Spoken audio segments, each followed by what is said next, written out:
एक छोटी लड़की जब नींद से जागी तो उसने पाया कि वह एक छोटे से कमरे में फंसी हुई है।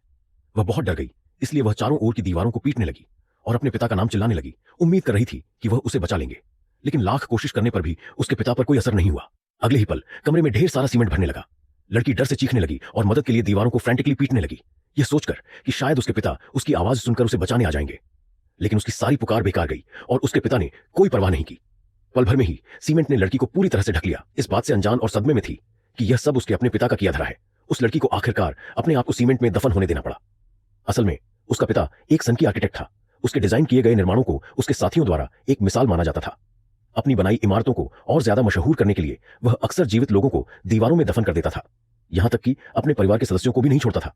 हालांकि वह आदमी कुछ सिद्धांतों पर चलता था और आसानी से उन शरीर को नुकसान नहीं पहुंचाता था जो सुरक्षित थे।